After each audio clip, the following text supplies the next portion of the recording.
अस्सलाम वालेकुम स्टूडेंट्स। इस वक्त हम ये जो मिसिंग लेक्चर था लास्ट वीक का लेक्चर नंबर 8 चैप्टर 2 का 18/8 को ये कंडक्ट होना था, लेकिन उस दिन कुछ रिसोर्सेज का इशू हो गया था मुझे और मैं इसको रिकॉर्ड नहीं कर पाया था, तो मैं इस वीक इसे अपलोड कर रहा हूँ। दरअसल आप जानते हैं कि मॉर्निंग में मुझे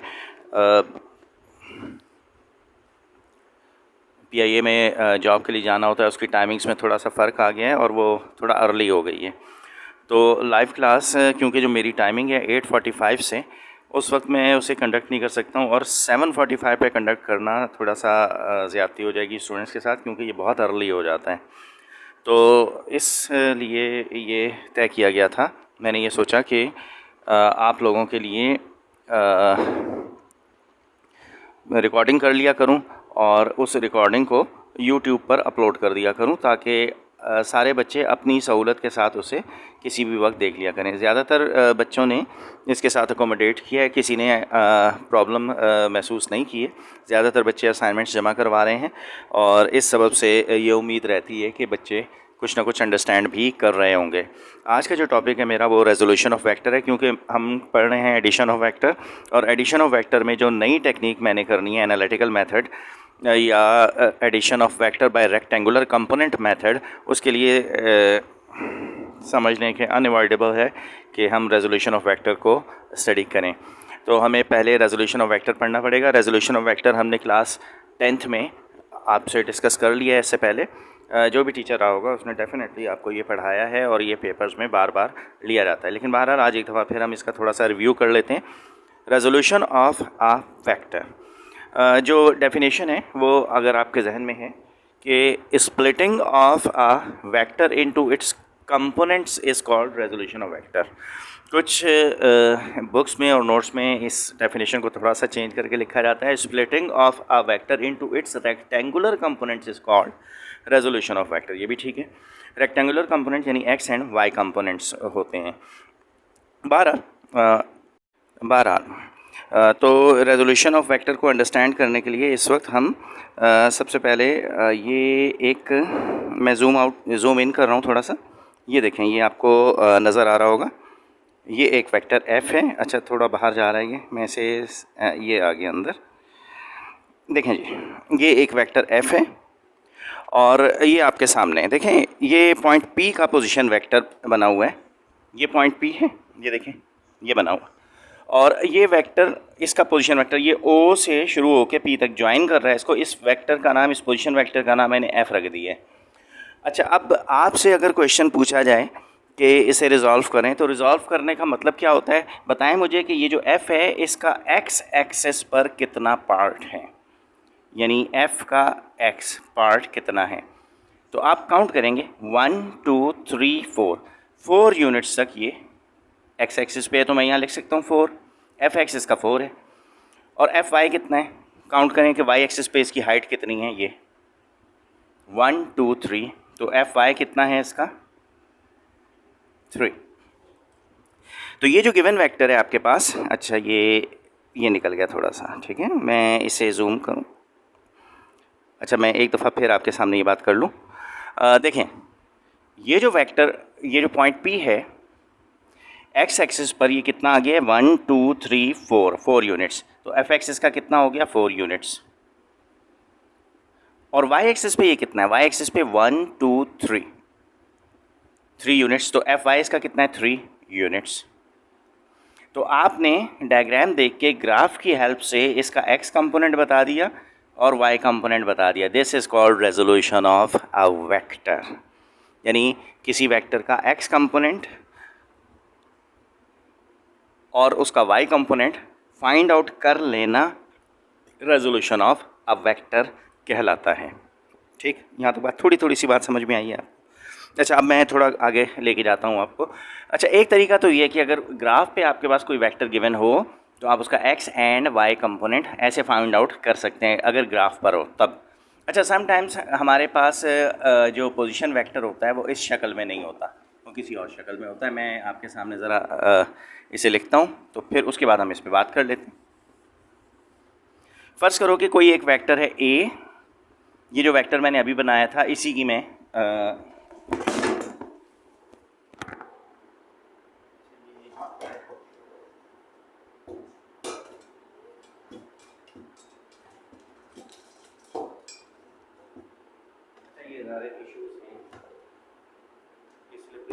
सा जो टेबल होता है ये थोड़ा सा स्लिपरी होता है, ये अक्सर मूव करते हुए स्लिप कर जाता है बाहर। ये एक वेक्टर है आपके सामने 4i + 3j। क्या मतलब हुआ इसका? ये ए एक ऐसा वेक्टर है जिसमें आई एक्सेस यानी एक्स एक्सेस पर 4 यूनिट्स ट्रैवल किया गया है और जे एक्सेस पर 3। अब अगर मैं आपसे क्वेश्चन करूं कि इस वेक्टर ए का एक्स कंपोनेंट कितना होगा, तो डायग्राम इस इक्वेशन से पता चलता है ये है 4, क्योंकि आई के साथ 4 लगा हुआ है। और इसी वेक्टर ए का वाई कंपोनेंट कितना है बताया मुझे कोई? तो ये कितना है? 3 यूनिट्स, क्योंकि जे एक्सेस पर है, जे एक्सेस यानी वाई एक्सेस पर। मैं इसके साथ यूनिट्स अपनी तरफ से लिख देता हूँ। ये रिजॉल्व हो गया वेक्टर, ठीक है। तो अगर आपके पास पोजीशन वेक्टर की इक्वेशन दी हुई हो तो रिजॉल्व करने का तरीका ये है। ग्राफ पर दिया हुआ हो तो रिजॉल्व करने का तरीका वो है जो मैंने अभी किया था। अच्छा, लेकिन समटाइम्स ग्राफ पर कोई वेक्टर गिवन नहीं होता है, तो फिर उसे ज्योमेट्रिकली या ट्रिग्नोमेट्रिक फंक्शंस के तौर पे सॉल्व करना पड़ता है, और यही प्रोसीजर हमने आपको मैट्रिक में सिखाया था। तो अब हेडिंग डलेगी रेजोल्यूशन ऑफ वेक्टर। पहले आपने हेडिंग डालनी है, उसकी डेफिनेशन लिखनी है, उसके बाद आपने लिखना है प्रोसीजर। अच्छा, ये प्रोसीजर हम ये लिखेंगे कि वेक्टर रिजॉल्व कैसे होता है। लेट, पहले तो हम फर्ज करते हैं लेट अ वेक्टर, अच्छा जैसा मैट्रिक में हमने किया था मैं तकरीबन वैसे ही करने की कोशिश करता हूँ। Let a vector F is given as shown by the figure. अच्छा, एक वेक्टर एफ है जो कि फिगर में जाहिर है, और ये है वेक्टर एफ।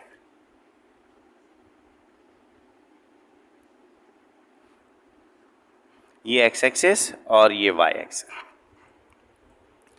अच्छा जी, अब मैं इसे रिजॉल्व करना चाहता हूँ, और ये इसका फर्ज कर लो कि एंगल थीटा है। अच्छा, और यहाँ मैं लिखता हूँ theta is angle with x axis. अच्छा, अब अगर आप रिजॉल्व करना चाहते हैं वेक्टर को तो आपने करना क्या है? In order to resolve F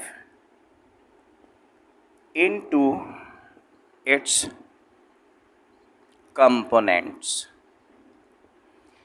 अच्छा, मैंने क्या लिखा? अगर मैं चाहता हूँ कि मैं वेक्टर एफ को रिजॉल्व करूँ किस में? इसके कंपोनेंट्स में, तो मुझे क्या करना होगा? अच्छा, अब मैं आपसे अगर ये क्वेश्चन करूँ कि भाई ये एक वेक्टर है गिवन, बताओ इसका एक्स कंपोनेंट कितना है, तो आप क्या कहोगे? बोलोगे एक्स कंपोनेंट इसका इतना है। तो क्या करना पड़ा है आपको? परपेंडिकुलर ड्रॉ करना पड़ा है। In order to resolve F into its component we draw a perpendicular on X axes. ये जो मैंने काम किया है, मैंने परपेंडिकुलर ड्रॉ किया है, उसी को मैंने लिख दिया नीचे, ठीक है। In order to resolve F into its components we draw a perpendicular on X axis, जैसा कि आपको डायग्राम में नज़र आ रहा है, और वो परपेंडिकुलर मैंने ये ड्रॉ किया जिससे मुझे एफ एक्स मिल गया। अच्छा, ये एफ लिख दिया मैंने इस पर। यहाँ से लेके यहाँ तक क्या है? ये कंपोनेंट है एफ एक्स, ठीक। अच्छा, ये यहाँ से लेके यहाँ तक फिर क्या है? ये है एफ वाई।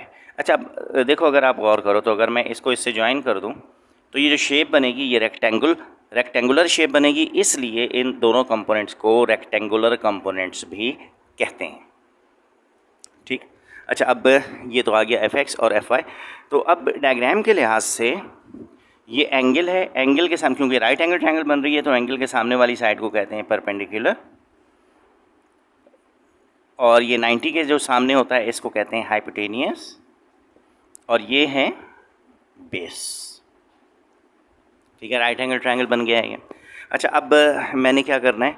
मैंने एक तो क्योंकि मैं वेक्टर रेजोल्यूशन ऑफ वेक्टर कर रहा हूँ, तो मुझे एफ एक्स और एफ वाई की वैल्यू मालूम करने का तरीका मालूम होना चाहिए कि भाई अच्छा वो अगर ग्राफ की शक्ल में मुझे वेक्टर गिवन नहीं है तो एफ एक्स कैसे मालूम होगा ना हो। अच्छा मैं उधर देखता हूँ कि नज़र आ रहा है ये हिस्सा या नहीं आ रहा है। हाँ ये वाकई नज़र नहीं आ रहा, मैं बोर्ड के इस तरफ आ गया हूँ।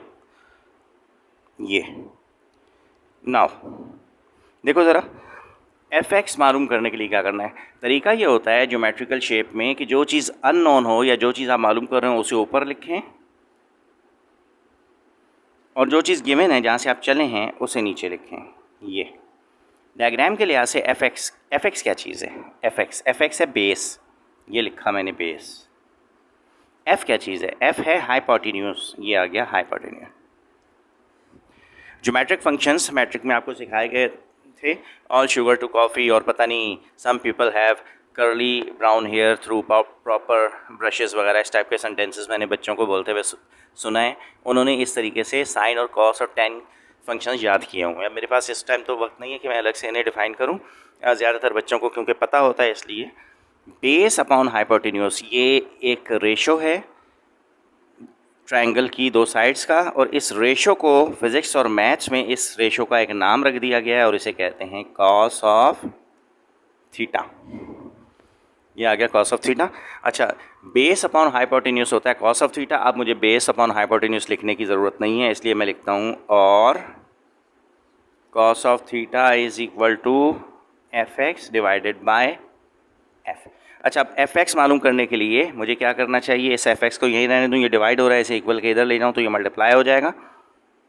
एफ एक्स यहीं रहेगा, ये एफ इधर ले आए, एफ जब इस कॉस थीटा से मल्टीप्लाई होगा तो आ जाएगा एफ कॉस ऑफ थीटा। और मैं इक्वेशन को ज़रा अरेंज करके लिख दूँ तो ये बनेगा F X is equal to F cos of theta. ये आ गई इक्वेशन ए।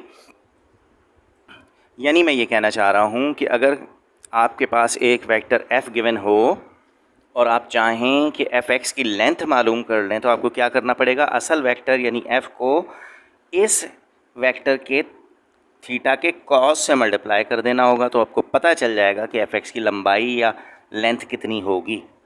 ठीक। अच्छा अब मुझे क्या मालूम करना है, अब मुझे मालूम करना है एफ वाई। तो अगर मैं डायग्राम मिटा दूँ तो समझने में मुश्किल होगी, इसलिए मैं ये ऊपर से प्रोसीजर की हेडिंग मिटा रहा हूँ और अब मैं मालूम कर रहा हूँ एफ वाई। एफ वाई क्या होगा। अच्छा एफ वाई मालूम करने के लिए तरीका वही है कि पहले आप ऐसे एक लकीर लगा देते हैं, जो चीज़ मालूम करनी हो उसे ऊपर लिख देते हैं। ट्रिग्नोमेट्री में हमेशा ये किया जाता है, जब भी आप ट्रायंगुलर शेप को सॉल्व कर रहे हो आपने हमेशा ऐसे ही करना है कि जो चीज़ अननोन हो उसे आपने लिख देना है ऊपर। एफ आई मैंने लिख दिया ऊपर, नीचे जो चीज़ गिवन है उसे लिख दिया नीचे। अच्छा ये इक्वल का निशान लगाया आपने यहाँ और एक लकीर लगा दी ये वाली। एफ वाई क्या चीज़ है, देखें डायग्राम में हमें पता है एफ वाई एंगल के सामने वाली साइड है तो ये परपेंडिकुलर होगा, यानी मैंने लिख दिया परपेंडिकुलर। और ये 90 के सामने वाली साइड हाइपोटेन्यूस है, मैंने हाइपोटेन्यूस लिख दिया यहाँ। अब बताओ परपेंडिकुलर ओवर हाइपोटेन्यूस ये क्या चीज़ होती है। इसे कहते हैं फिज़िक्स में और मैथ्स में इसे कहते हैं साइन ऑफ थीटा। ठीक है, तो अब मुझे पता चल गया है कि ये जो रेशो है इसका नाम है साइन ऑफ थीटा। तो अब मुझे इस चीज़ की ज़रूरत नहीं रही है तो मैं इसलिए लिखता हूँ और sine of theta is equal to F Y divided by F. अच्छा अब मैं एफ वाई को यहीं रहने देता हूँ, ये एफ नीचे डिवाइड हो रहा है, इसको इक्वल के इधर ले आता हूँ तो ये हो जाएगा multiply F sine of theta. और अरेंज करके लिखूँ तो ये लेफ़्ट साइड पे लिख देता हूँ F Y is equal to F sine of theta. ये इक्वेशन आ गई बी। अच्छा अब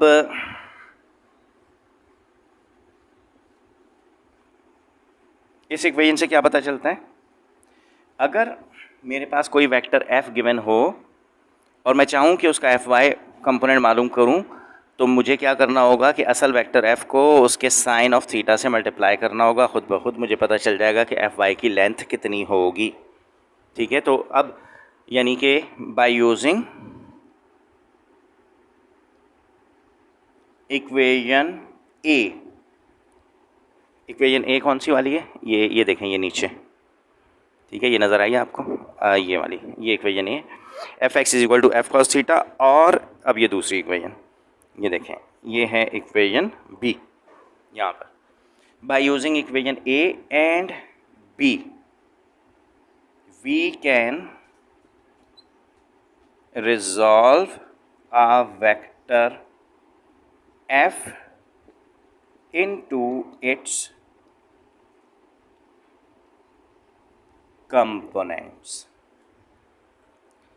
ठीक है, by using equation a and b we can resolve a vector f into its components। ये हो गया रेजोल्यूशन ऑफ वेक्टर, ठीक है। तो अब हमें ये बात याद रखनी है कि एफ एक्स कंपोनेंट मालूम करने के लिए एफ कॉस थीटा से मल्टीप्लाई किया जाता है और एफ वाई कंपोनेंट मालूम करने के लिए असल वेक्टर एफ को साइन ऑफ थीटा से मल्टीप्लाई किया जाता है। अच्छा, अब इस मौजू पर आपकी जो फिज़िक्स है बुक, उसमें एक न्यूमेरिकल दिया हुआ है और न्यूमेरिकल के कई पार्ट्स दिए हैं उन्होंने। तो मैं देखता हूँ कि अगर आपको कैमरे पे वो दिखाए जा सकें।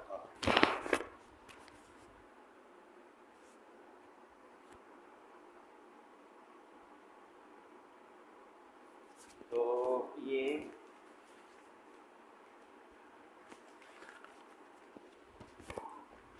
ये क्वेश्चन नंबर 11 है आपके सामने। अच्छा, ये देखें, पेज नंबर आ रहा है नीचे, तो आपके पास बुक्स होंगी, उसमें देख लीजिएगा। Find the rectangular components of a vector A 15 units length when it forms an angle with respect to positive x-axis of number 1 50 degree, number 2 130 degree, number 3 230 degree and number 4 310 degrees। ठीक है, अब ये चार questions दे दिए, चार parts दे दिए हैं इन्होंने, ठीक है। अच्छा, और मैं अलग अलग इनको सॉल्व करूँगा। तो सबसे पहले मैं इसका डाटा लिख देता हूँ। क्वेश्चन नंबर ये 11 है। पहले मैं ये बोर्ड रब ऑफ करके ज़रा क्लियर कर लूँ। अच्छा, ये रब ऑफ करने में एक बड़ा मसला है कि ये पूरा बोर्ड स्लिप करता है और इसको बड़ा संभालना मुश्किल होता है मेरे लिए। ठहरे भाई, होल्ड कीजिएगा थोड़ी देर।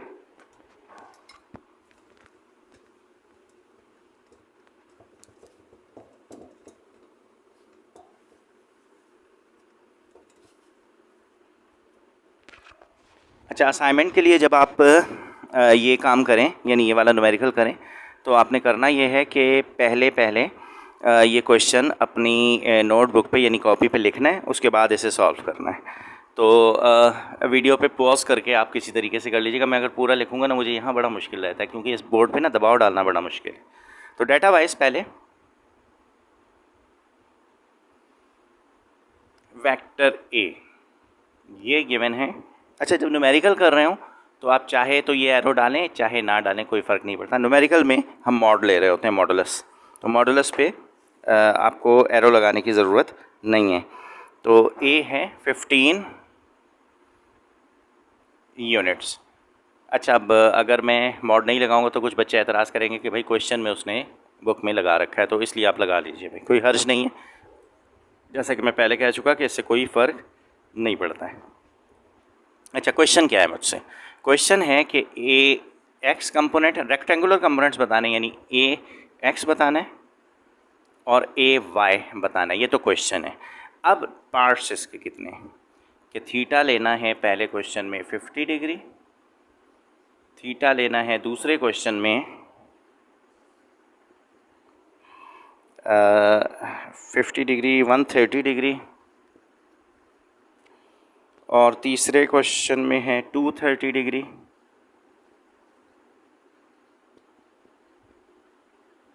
और चौथे क्वेश्चन में है 310 डिग्री। और अब मैं सॉल्यूशन स्टार्ट करता हूँ। अच्छा, मैं पहले देख लूँ कि क्वेश्चन नज़र भी आ रहा है या नहीं आ रहा। ये बोर्ड पे नज़र आ रहा है, पूरा का पूरा नज़र आ रहा है। तो ये देखें, ए गिवन है 15 यूनिट्स, ए एक्स मालूम करना है, ए वाई मालूम करना है। क्वेश्चन चार पार्ट्स हैं। तो मैं पहले तो एक जनरलाइज इक्वेशन ले लेता हूँ, फिर वन बाय वन इन सारे क्वेश्चंस को हम सॉल्व करते चले जाएंगे। तो देखें ज़रा सॉल्यूशन। वी नो दैट अच्छा, और कैसे जानते हैं हम? क्योंकि अभी हम सॉल्व करके आए हैं कि एक्स कंपोनेंट किसी भी वेक्टर का किसके इक्वल होता है? असल vector into cos of theta. ठीक, और इसमें अगर मैं वैल्यूज़ रख दूं तो एक ही जगह आ जाएगा 15 कॉस ऑफ थीटा के बाद। अच्छा जी, और इसी के राइट पे, अच्छा मैं चाहता हूँ कि पेज पर आप ना ऐसे लकीर लगा के एक तरफ तो एक्स का ऐसे सॉल्व कर लें, इसका नाम आपने रख दिया इक्वेशन 1, और यहाँ पे ए वाई किसके इक्वल होता है? ए साइन ऑफ थीटा। इसमें वैल्यू रख दें, ये आ गया, एक ही जगह वैल्यू रख दें 15 साइन ऑफ थीटा, ये हो गई इक्वेशन 2। अब मैं 1 बाय 1 पार्ट सॉल्व करता रहता हूँ। नंबर 1, थीटा अगर 50 डिग्री हो तो ए एक्स कितना है? 15 कॉस ऑफ, अब थीटा की जगह इसकी वैल्यू रख देंगे, ये 50 डिग्री, क्या आ जाएगा? 15 कॉस 50 की वैल्यू आपने कैलकुलेटर से देख के यहाँ लिखनी है, और जो भी वैल्यू है उसको 15 से मल्टीप्लाई करना है, यहाँ आपका आंसर आ जाएगा। ठीक, और ऐसे ही ए वाई 15, और थीटा वही बात है कि पार्ट 1 में थीटा है 50 डिग्री, तो ए वाई की जगह आ जाएगा 15 साइन थीटा की जगह आ गया 50, A Y is equal to 15 sine of 50 की जो भी वैल्यू कैलकुलेटर से है उसे यहाँ लिख देना है। अच्छा, साइंटिफिक कैलकुलेटर अलाउड होता है फिज़िक्स में, फाइनल एग्ज़ाम में। ये आ गया, जो भी आंसर आए यहाँ पे लिख देना है। ठीक है, ये आपका पार्ट 1 हो गया। यहीं से पार्ट 2 के लिए now theta is equal to 130 degree लिखेंगे आप, और दोबारा इसी में वैल्यू रख देंगे इक्वेशन 1 और 2 में, तो आपके पास दूसरा पार्ट सॉल्व हो जाएगा। ऐसे ही बाकी के 2 पार्ट्स भी करेंगे। ठीक है, तो ये है आपका रेजोल्यूशन ऑफ अ वेक्टर। अब एक ही न्यूमेरिकल इसमें दिया हुआ है आपकी बुक में, तो मैंने उसे सॉल्व कर लिया। इस प्रोसेस का एक उल्टा प्रोसेस भी होता है, रिवर्स प्रोसेस। ठीक है, और उसे कहते हैं कंपोजिशन ऑफ अ वेक्टर। अच्छा, मैं ब्लैक बोर्ड ज़रा मिटा दूँ, फिर उसके बाद हम इसकी बात करते हैं।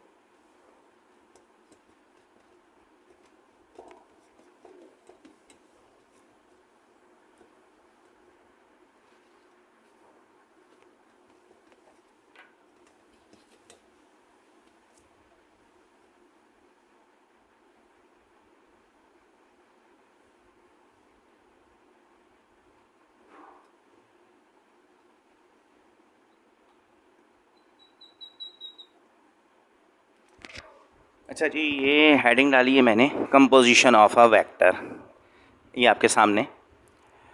मुझे बताएं कंपोजिशन ऑफ वेक्टर क्या है। अगर मेरे पास कोई एक पॉइंट हो, ऐसे फ़र्ज़ कर लो कि ए एक्स ये है 4 और ए वाई ये है 3, बताओ कि असल वेक्टर ए आप मालूम कर सकते हैं या नहीं कर सकते हैं? ठीक है, अगर मेरे पास ग्राफ हो तो क्या करेंगे? 1 2 3 4, 1 2 3 4, बताओ मुझे ए एक्स कहाँ आएगा? ठीक है, ए एक्स, क्योंकि ये एक्स एक्सिस है और ये वाई एक्सिस है और ये ओ, तो 1 2 3 4 ए एक्स आएगा इस जगह पर 4 यूनिट्स। अच्छा, ए वाई कहाँ आएगा? ए वाई आएगा 1 2 3 यूनिट्स, दोनों को ज्वाइन कर दिया, ये जहाँ मिले उसे ज्वाइन कर दिया, ये तो ए वाई और ए एक्स ने मिलके ए बना दिया।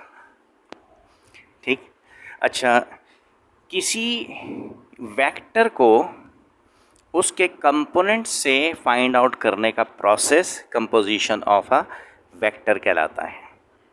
अच्छा, रेजोल्यूशन में हम क्या कर रहे थे? किसी गिवन वेक्टर से उसके रेक्टेंगुलर कंपोनेंट्स फाइंड आउट करने का प्रोसेस रेजोल्यूशन ऑफ वेक्टर कहलाता है। यानी अगर आपके पास कोई वेक्टर गिवन हो तो उसका एक्स और वाई कंपोनेंट फाइंड आउट करना रेजोल्यूशन है। अब एक्स और वाई कंपोनेंट गिवन है तो असल वेक्टर मालूम करने का अमल कंपोजिशन ऑफ वेक्टर कहलाता है। यही इसकी डेफिनेशन है, मैं लिख रहा हूँ आपके सामने।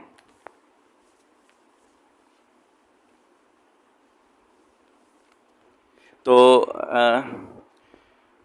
obtaining a vector f from its rectangular components is called composition of a vector. अच्छा, अब ये राइटिंग जैसी भी है, मैं साथ पढ़ूंगा, आप सुन के उसे लिख लीजिएगा।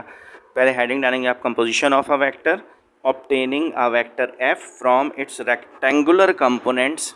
रेक्टेंगुलर कंपोनेंट्स का मतलब क्या होता है, यानी F X and F Y. अच्छा, यहाँ लिख देंगे दैट इज, यानी F X and F Y is called composition of a vector.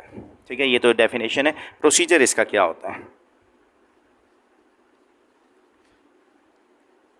Procedure के लिए, अगर आपके पास एक वेक्टर एफ एक्स गिवन हो और एक एफ वाई गिवन हो, तो असल वेक्टर एफ मालूम करने के लिए क्या करेंगे, इन्हें हेड टू टेल रूल से ऐड कर देंगे। ये एफ एक्स और ये एफ वाई आपने ऐड कर दिए और इसे ज्वाइन कर दिया, ये आपको एफ मिल जाएगा। ये रिजल्टेंट होगा इन दोनों का। ठीक है, और यही चीज़ मैं यहाँ लिख रहा हूँ, in order to obtain f from fx and fy, both components are added by head to tail rule। ये पूरा लिखेंगे आप। ठीक है, नज़र आ रहा है मेरे ख्याल में, और थोड़ा थोड़ा सा, चलो राइटिंग जैसी भी है, आप समझने की कोशिश कर ही सकते हैं। तो in order to obtain F from F X and F Y, both components are added by head to tail rule as shown by the figure. अच्छा, मैं फिगर ड्रॉ करता हूँ। ठीक है, ये आप पूरा लिख लेंगे ना, इसके बाद आप एक रफ सी डायग्राम बनाएंगे। रफ डायग्राम का मतलब होता है उसमें मेजरमेंट्स नहीं होती, लेकिन डायग्राम साफ़ सुथरी बनती है। तो आपने स्केल से एक ये, अच्छा पहले तो सॉरी रेफरेंस एक्सिस ड्रॉ कर लें। ये इस पे एक्स एक्सिस लिख दें, इस पे वाई एक्सिस लिख दें ओ। फिर स्केल से ये आपने ड्रॉ किया, इस पे लिखें एफ एक्स, और इस पे परपेंडिकुलर यूँ ड्रॉ कर दें आप, इस पे लिखें एफ वाई। अच्छा, अब ये नज़र आ रही है आपको, ये देखें, ये डायग्राम। ठीक है, पहले आपने एफ एक्स ड्रॉ किया किसी भी लेंथ का, और किसी भी लेंथ का एफ वाई। अब रिजल्टेंट मालूम करने का तरीका क्या होता है कि जब दो vectors head to tail rule से ऐड हो रहे हो, तो फर्स्ट वेक्टर की टेल को लास्ट वेक्टर के हेड से ज्वाइन कर देते हैं। ये इसका रिजल्टेंट होता है। रिजल्टेंट आप आर भी लिख सकते हैं, और यहाँ क्योंकि कंपोजिशन में हमने इसका नाम एफ रखा हुआ है, इसलिए मैं इस पे नाम एफ रख रहा हूँ। तो अब ये कौन सी डायग्राम बन गई है, ये दोबारा बन गई है राइट एंगल ट्रायंगल। ये तो बन गया थीटा, और थीटा के सामने ये परपेंडिकुलर होता है, ये बेस है, 90 के सामने हाइपोटेन्यूस होता है। तो एफ मालूम करने के लिए राइट एंगल ट्रायंगल में मैं पाइथागोरस थ्योरम अप्लाई कर सकता हूँ कि हाइपोटेन्यूस का स्क्वायर इक्वल होता है बेस का स्क्वायर प्लस परपेंडिकुलर का स्क्वायर। वैल्यूज़ रख दें इस पर, हाइपोटेन्यूस क्या चीज़ है इस ट्रायंगल में, तो इसका नाम है एफ, और इसके ऊपर आ गया स्क्वायर। बेस क्या चीज़ है, बेस है एफ एक्स, ये एफ एक्स लिखा आपने, और उसके ऊपर ये वाला स्क्वायर, प्लस परपेंडिकुलर है एफ वाई, और उसके ऊपर ये स्क्वायर, ये आ गया। अच्छा, मुझे एफ स्क्वायर तो मालूम ही नहीं करना है, एफ़ मालूम करना है। तो एफ़ मालूम करने का क्या तरीका है कि ये एफ़ इधर भी रूट ले लूँ और इधर भी रूट ले लूँ, रूट से ये वाला स्क्वायर कैंसिल हो जाएगा, और यहाँ पे ये क्योंकि ऐड हो रहे हैं तो ये स्क्वायर कैंसिल नहीं हो सकता है। ये आ गई एक इक्वेशन। ठीक है, इस इक्वेशन को यूज़ करके आप एफ़ की लेंथ मालूम कर सकते हैं। यानी अगर आपके इल्म में यहाँ से देखें, अगर आपके पास ये हो 3 यूनिट्स और एफ वाई हो 4 यूनिट्स, तो आप बता सकते हैं कि एफ़ कितना होगा। अच्छा, मैं अगर यहीं वैल्यू रखूँ, ये वैल्यू आपने नहीं रखनी है, मैं समझाने के लिए कह रहा हूँ। देखिए एफ एक्स ये वाली वैल्यू अगर मैं रखूँ 3 के ऊपर स्क्वायर जब होगा तो क्या आ जाएगा 9। ये एफ वाई है 4 के ऊपर जब स्क्वायर करेंगे तो हो जाएगा, यानी 4 के ऊपर स्क्वायर करेंगे तो ये आ जाएगा 16। 9 + 16 कितना होता है 25। 25 का जब रूट लेंगे तो क्या निकलेगा 5। अगर आपको याद हो तो एडिशन ऑफ वेक्टर में ये वाली एग्जांपल मैं आपको करवा चुका हूँ। ठीक है, आप एडिशन ऑफ वेक्टर की अपनी कॉपी निकालिएगा। उसमें आपके पास एडिशन ऑफ वेक्टर के असाइनमेंट में मैंने ये क्वेश्चन दिया था कि अगर ए वेक्टर 3 किलोमीटर हो और बी वेक्टर 4 किलोमीटर हो ईस्ट की तरफ और दूसरा नॉर्थ की तरफ, तो उसका रिजल्टेंट क्या होगा। आपने रिजल्टेंट मेजर किया हुआ है, वहाँ 5 यूनिट निकला था और यहाँ कैलकुलेटेड भी 5 यूनिट ही निकला है। इसका मतलब है कि हमारा आंसर बिल्कुल ठीक है। अच्छा, अब यहाँ से तो अगर मैं वैल्यूज़ रखूँगा तो मेरे पास एफ़ आ जाएगा नंबर में, यानी इस फार्मूला में अगर मैं वैल्यू रखूँगा तो मेरे पास मैग्नीट्यूड आ जाएगा, लेकिन उसकी डायरेक्शन नहीं आएगी। तो अब डायरेक्शन के लिए क्या करते हैं, जब भी वेक्टर में डायरेक्शन मालूम करनी हो तो आप अपने जहन में रखें कि हमेशा टेंजेंट ऑफ थीटा आपने अप्लाई करना है। कौन सा? Tangent of theta. तो डायरेक्शन, ये हेडिंग डालेंगे आप थीटा।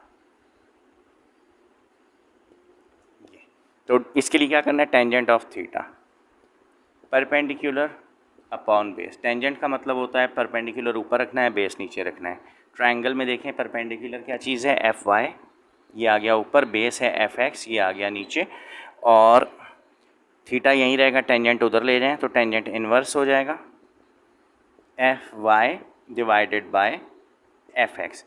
तो अगर आप इस वेक्टर f की डायरेक्शन मालूम करना चाहते हैं तो आपको क्या करना पड़ेगा कि एफ वाई ऊपर रखना होगा, एफ एक्स नीचे रखना होगा, इनको डिवाइड करेंगे, जो आंसर आएगा उसका tan इन्वर्स ले लेंगे तो आपको ये वाला एंगल पता चल जाएगा। तो इस तरह एक वेक्टर रिजॉल्व हो जाएगा। ठीक है, तो इस इक्वेशन का नाम मैं इक्वेशन 2 रखता हूँ और एंड नोट इस पर लिख देता हूँ नीचे, ये इस जगह पर, by using equation 1 and 2 we can resolve f by its components। Okay जी, ये लिख दें, बस ये आपका काम पूरा हो गया। तो आज हमने रेजोल्यूशन ऑफ वेक्टर और कंपोजिशन ऑफ वेक्टर कर लिया है, और एक असाइनमेंट, ये पूरा लेक्चर आपने नोट करना है। ठीक है, और नोट करके वैसे ही जैसे आप मुझे हमेशा इसे गूगल क्लासरूम में भेजा करते हैं, इसे भेज दीजिए। अच्छा है ऐसे कि रिज़ल्ट के लिए, क्योंकि टेस्ट वगैरह तो हम आपके ले नहीं रहे हैं, ये जो असाइनमेंट आप देते हैं इसी पे 10 मार्क्स होते हैं, यही 10 मार्क्स आपके फाइनल रिज़ल्ट में लग जाते हैं। तो ये है कि लेट हो जाए कोई बात नहीं है, लेकिन आप टाइम पर इसे सबमिट करने की कोशिश किया करें। उसमें अब से, पिछली दफ़ा मैंने ऐसा नहीं किया, लेकिन अब से जो लेट करेंगे उनके 2 मार्क्स या 3 मार्क्स में माइनस करूँगा। तो टाइम पर इसे सबमिट करें। ये जो लेक्चर हैं इसके लिए मैं टाइम उस पर गूगल क्लासरूम पे दे दूँगा, आप उस पर सबमिट कर दीजिएगा। ठीक है, इसी पे मार्किंग हो जाएगी आपकी। तो इस वीक मैं चाह रहा हूँ कि मैं 3 लेक्चर्स दूँ। एक तो ये वाला हो गया, 2 और मुझे देने, तो ये आप कर चुके हैं, तो दूसरे वाले लेक्चर्स देखिएगा। लेकिन ये है कि जिस तरतीब से लेक्चर यूट्यूब पे नंबर वाइज लगे हुए हैं, आप उन्हीं नंबर से देखिएगा ताकि आपको अंडरस्टैंडिंग में आसानी हो। और फिर कोई इशू हो जाए तो मुझे रिकॉर्ड करके अपनी वॉइस में वॉइस कर दें उसी के ऊपर, व्हाट्सएप के ऊपर, तो मैं उसका आंसर कर दूं और रिप्लाई कर दूं। ठीक है बेटा, थैंक यू वेरी मच।